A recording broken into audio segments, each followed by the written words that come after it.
Hello student, हम pteridophyta के बारे में डिस्कस कर चुके थे। आज उससे रिलेटेड कुछ क्वेश्चन आंसर मैं आपके सामने रखती हूँ और हम इससे अच्छे से डिस्कस करेंगे। देखिए क्या है, टेरिडोफाइटा की उत्पत्ति हरित शैवाल से हुई थी, पुष्टि कीजिए। ठीक, अब क्या है, वैज्ञानिकों के मतानुसार टेरिडोफाइटा वर्ग के पौधों की उत्पत्ति आज से लगभग 380 × 10⁶ वर्ष पूर्व पॉलीजोयोजिक महाकल्प में हरित शैवाल से हुई थी।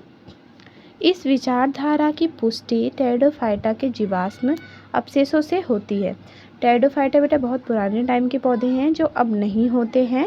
इनके जीवाश्म यानी फॉसिल्स से पता चलता है कि ये पौधे थे। ठीक है, अब जो पॉलीयोजक महाकल्प के चट्टानों में मिलते हैं। कहाँ मिलते हैं बेटा? ये फॉसिल्स जो होते हैं पॉलीयोजोइक नाम का महाकल्प है, वहाँ पर चट्टानों में मिलते हैं।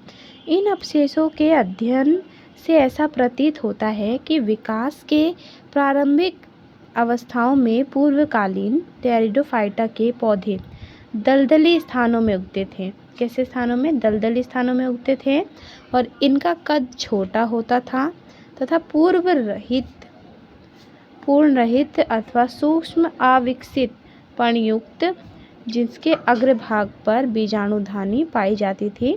तने का निचला भाग जमीन के अंदर रहता था, जिस पर कुछ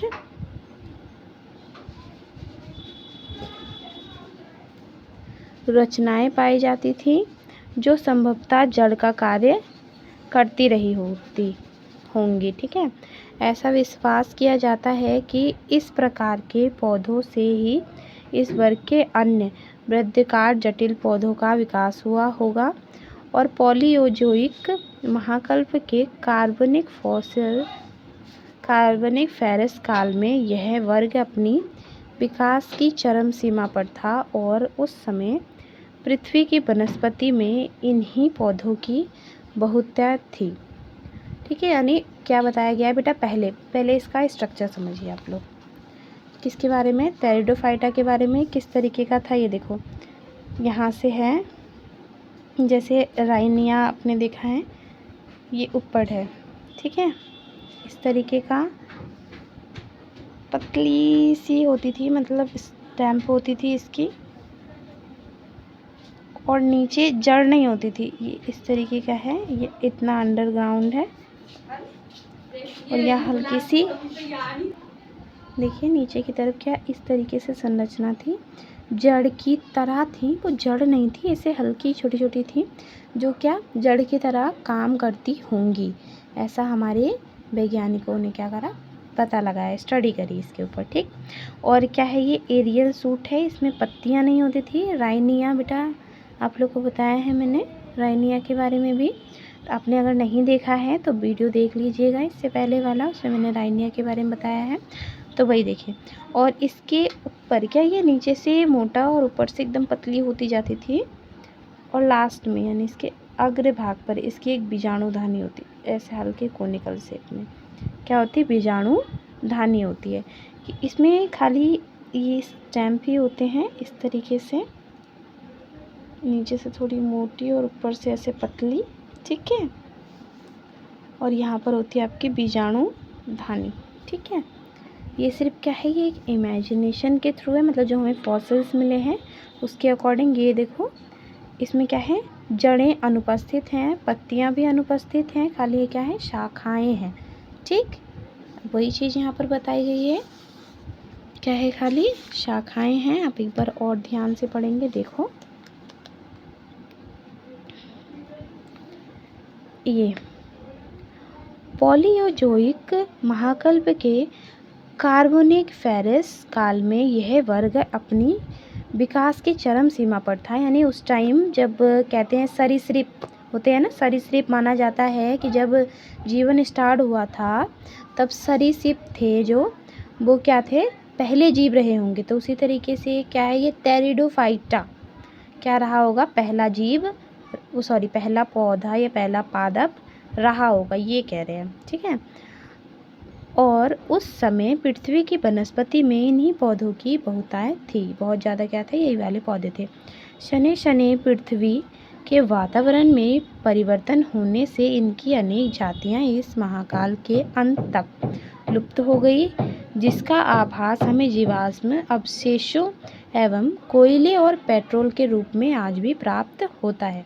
ठीक है, देखो इसके जो हमें जीवाश्म यानी जो हमें फॉसिल्स मिले हैं उससे क्या पता चलता है कि ये जातियाँ पहले रही होंगी। और जीवाश्म कैसे बनता है, आपने पढ़ा है ना बेटा, फॉसिल्स 8th 9th में आप लोगों ने पढ़ा होगा कि कैसे बनते हैं पुराने टाइम में। मतलब मौसम या इन्वायरमेंट कह सकते हो, परिवर्तन होने की वजह से क्या है, दब गए जो जानवर वानवर वो डिहाइड्रेट होके क्या बन गए, जीवाश्म के रूप में हमें आज मिलते हैं। तो वही क्या है, इनके भी हमें क्या मिले हैं, जीवाश्म अवशेष मिले हैं। ठीक है, उससे हमने पता लगाया। और जीवाश्म के रूप में हमें अब कैसे मिलते हैं, ये कोयले के रूप में। ठीक है, कोयले और पेट्रोल आदि के रूप में हमें मिलता है। और देखो क्या है, टेरिडोफाइटा प्रथम स्थलीय पौधा समूह है। समझाइए, आपको ये भी मैंने पढ़ा चुकी हूँ। क्या है, टेरिडोफाइटा क्या है, प्रथम स्थलीय पौधा समूह है। ठीक, मैंने अभी बताया क्या, टेरिडोफाइटा क्या है, सबसे पहले यानी जब जीवन स्टार्ट हुआ था पादप के लिए, तो वहाँ का क्या हुआ, सबसे पहले स्थलीय पौधा यानी land plant, yearly land plant जो हमारा था वो पौधों का समूह रहा है ये। तो कैसे, समझाइए, एक्सप्लेनेशन करनी है आपको। तो देखो, टेरिडोफाइटा प्रथम स्थलीय पौधों का समूह है जिसमें अंगों का विकास एवं विभेदन स्पष्ट रूप से दिखाई देता है। जड़, तना एवं पत्ती का विकास सर्वप्रथम इसी वर्ग में मिलता है। अंगों के विकास के साथ ही बृहदाकार पौधे सर्वप्रथम इसी वर्ग में पाई जाती हैं। अंगों के प्रादुर्भाव के साथ पौधों की अंतर्राष्ट्रीय संरचना में भी कुछ नए प्रकार की कोशिकाएं एवं उत्तक, जैसे दृढ़ उत्तक, संवहनी उत्तक, ठीक है, और क्या है ये, क्यूटिकल एवं रंध्र इत्यादि की उत्पत्ति सर्वप्रथम इसी वर्ग में हुई। आकारिकी एवं शारीरिक विकास के अंतरिक्त पौधों में कारिकी विकास हुआ। ठीक है, अब देखो क्या है, ये सबसे पहले पादप रहे हैं। इसका स्ट्रक्चर मैंने अभी आपको दिखाया था। तो इसमें क्या है, देखा, मान लीजिए कि ये क्या है, फ्रूट है। ठीक है, ये क्या है, फ्रूट है। ये क्या है, स्टेम यानी तना हो गया। ठीक, और ये क्या है, आपकी राइजोट जो इसकी है, इसे क्या बोल दिया कि जड़ मान लेते हैं। ठीक, जड़ अनुपस्थित थी राइनिया में, लेकिन क्या है, जड़ मान लेते हैं। जड़ होती है किसमें, टेरिडोफाइटा में। तो इसमें क्या दिखाई दिया, हमें डिवीज़न दिखाई दिया। तो इन्हीं पौधों में हमें क्या मिला, डिवीज़न मिला। ठीक है, तो हमने क्या देख लिया कि ये पौधे रहे होंगे, क्यों, क्योंकि इन्हीं में सबसे पहले पत्तियों का विकास देखा गया, तनों का विकास देखा गया। ठीक, धीरे धीरे सभी चीज़ों का विकास देखा। जैसे कि हम ह्यूमंस को कहते हैं ना, पहले हम क्या थे, मंकीज़ थे ना, तो मंकीज़ थे, तो हमने धीरे धीरे विकास करे और अब ह्यूमन कैसे दिखते हैं। और हम इस तरीके से कह सकते हैं कि पहले वो पौधे ऐसे दिखते थे और अब ऐसे दिखते हैं। ठीक है, चलिए तो आगे देखते हैं क्या है इसमें।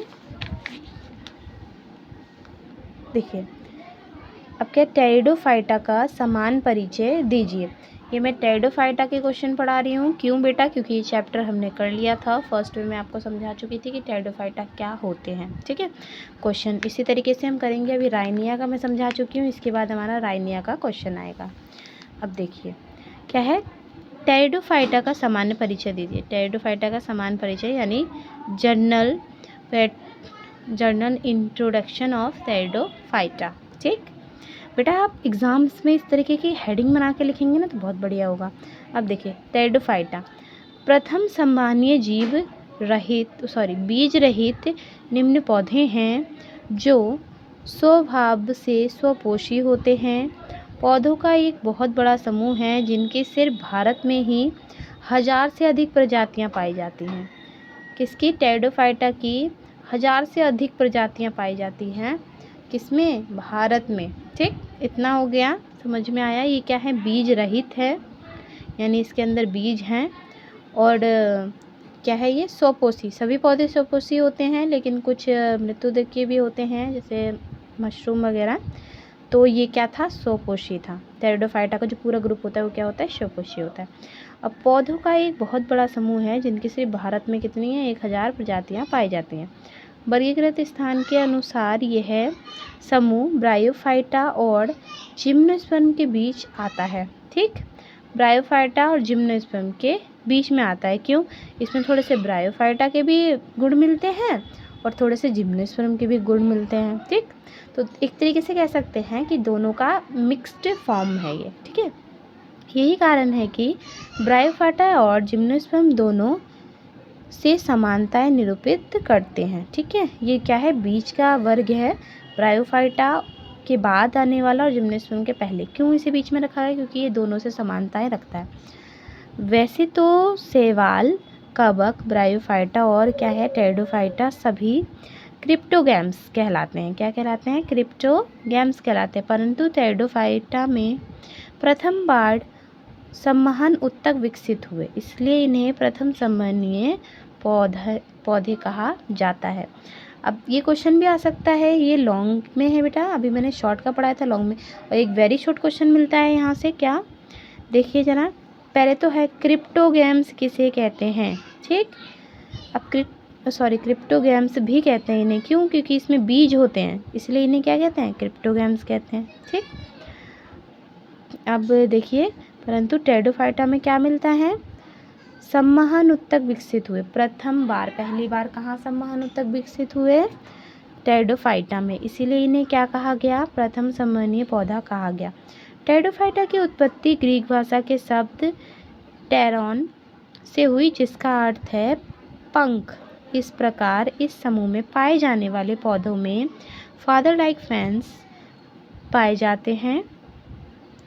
इसलिए टेरिडोफाइट को निम्नलिखित प्रकार से परिभाषित किया जा सकता है, अर्थात बीज रहित संवहनीय पौधे का समूह जो भूमि पर सफलतापूर्वक विकसित हुए तथा बीजाणुओं द्वारा उत्पन्न होते हैं, वेस्कुलर क्रिप्टोगैम्स कहलाते हैं। देखिए ये क्या है, डेफिनेशन है क्रिप्टोगैम्स की। क्रिप्टोगैम्स मतलब टेरिडोफाइटा की डेफिनेशन है क्या, देखिए, बीज रहित, जिसमें बीज हो, संवहनीय पौधे। ठीक है, बीज रहित संवहनीय पौधे यानी सीडलेस वेस्कुलर प्लांट्स का समूह जो भूमि पर सफलतापूर्वक विकसित हुए तथा बीजाणुओं द्वारा उत्पन्न होते हैं। किसके, स्पोर्स द्वारा उत्पन्न होते हैं, ये भी मैं आपको बताऊंगी, और वेस्कुलर क्रिप्टोगैम्स कहलाते हैं। ठीक है, डेफिनेशन याद हो गई, एक बार बोलिए मेरे साथ, बीज रहित संवहनीय पौधे जो भूमि पर सफलतापूर्वक विकसित हुए और बीजाणुओं द्वारा उत्पन्न होते हैं। ठीक, क्या कहलाते हैं, वेस्कुलर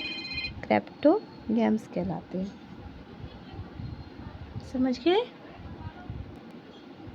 देखिए आगे, टेरिडोफाइट्स पृथ्वी पर पाए जाने वाले पौधों का सबसे बड़ा और प्राचीन समूह है, जो 400 मिलियन वर्ष पूर्व पॉलीजोइक, देखो यहाँ भी लॉन्ग में भी वही बात आ रही है और शॉर्ट में भी वही थी, क्या है, पॉलीजोइक और डिवोनियन काल में पाए जाते हैं। जीवाश्म आंकड़े बताते हैं कि पॉलीजोइक महाकल्प तो टेरिडोफाइट्स का युग के नाम से जाना जाता है। ठीक है, यानी जो पॉलीजोइक, जो एक टाइम था, बहुत बड़ा पीरियड था, वो किसके नाम से जाना जाता है, टेरिडोफाइट्स का युग, यानी उस टाइम खाली टेरिडोफाइट्स थे, ऐसा कह सकते हैं। उस युग में टेरिडोफाइट के विशालकाय पेड़ों जैसे आकार वाले फर्न, विशालकाय हॉस्टेल्स और लाइकोपोडस का बहुलाय था, यानी ये बहुत बड़े बड़े ट्रीज होते थे। कौन कौन से हैं, देखिए, हॉस्टेल्स, लाइकोपोडस। ठीक है, ये दो क्या हैं, बहुत बड़े बड़े उस टाइम होते थे। कितने, 120 फीट के विशालकाय लेपोडेनस सिलिलेरिया का बहुलाय था। कौन कौन से होते थे, लेपोडेनस और सिलिलेरिया। ठीक है, कोलोसॉल, कैलामाइट्स आदि पृथ्वी पर अपना आधिपत्य जमाए हुए थे। अब देखिए यहाँ से 120 फीट के थे, क्या क्या थे, बहुत बड़े थे, 120 फीट के थे। और कौन कौन से थे, लेपिडोनाइस, सिलिलेरिया, ठीक है, और कोलोसाई कैलमाइट्स। ठीक है, ये 3 आपके ऑप्शन हैं जिसमें आपका इम्पोर्टेंट है सिलिलेरिया। ठीक है, सिगिलेरिया क्यों इम्पोर्टेंट है, ये आपके सिलेबस में इसका अलग से भी है क्लासिफिकेशन वगैरह। तो ये आपको 3 उदाहरण याद करने हैं। ठीक, आदि पृथ्वी पर अपना कब्जा जमाए हुए थे, यही थे बड़े बड़े पौधे उस टाइम, इसीलिए क्या कहा गया, इन्हें टेरिडोफाइट्स का युग कहते थे। ठीक, किसे किसे कहते थे टेरिडोफाइट्स का, हाँ, महाकल्प को, पॉलीयोजिक महाकल्प को क्या कहते थे, पॉलीयोजोइक महाकल्प को कहते थे टेरिडोफाइट्स का युग। क्यों, क्योंकि 120 फीट के बड़े बड़े पौधे थे उस टाइम और हर जगह टेरिडोफाइट्स था। ठीक, अब देखिए आगे, आज के कुछ फंड्स अपने विशालकाय पूर्वजों के अस्तित्व को बचाए हुए हैं। आज क्या है, बहुत छोटे हैं ये, और क्या है, इस अस्तित्व को बचाए हुए थे। ठीक, अब देखिए, साइलोटम और मैसिटेरिस और साइलोफिडिस। ठीक, कौन कौन से हैं, देखिए, साइलोटम, ठीक, मैसिटेरिस और साइलोफिडिस की 2 प्रजातियां ही प्रथम स्थलीय पौधों के प्राचीन लक्षणों को संजोए हुए हैं। सुरेज ने भारतीय जीवाश्म में टेरिडोफाइट का विस्तृत वर्णन प्रस्तुत किया है। किसने, सुरेज ने 1966 में। ठीक, भारतीय जीवाश्म में टेरिडोफाइट्स का विस्तृत वर्णन प्रस्तुत किया है उन्होंने। साइलोफाइटा में 1, लाइकोफाइटा में 7 और आर्थोफाइटा में 12 और टेरिडोफाइटा में 66 जीवाश्म पौधों की खोज की है। ठीक, मैंने बताए थे क्या है, टेरिडोफाइट्स के हमारे 4 टाइप्स हैं।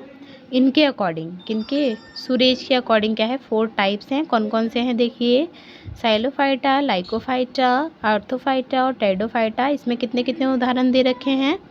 पहले वाले में आपके हैं साइलोफाइटा में 1, ओनली 1। ठीक है, वो कौन सा है, राइनिया, वेरी गुड।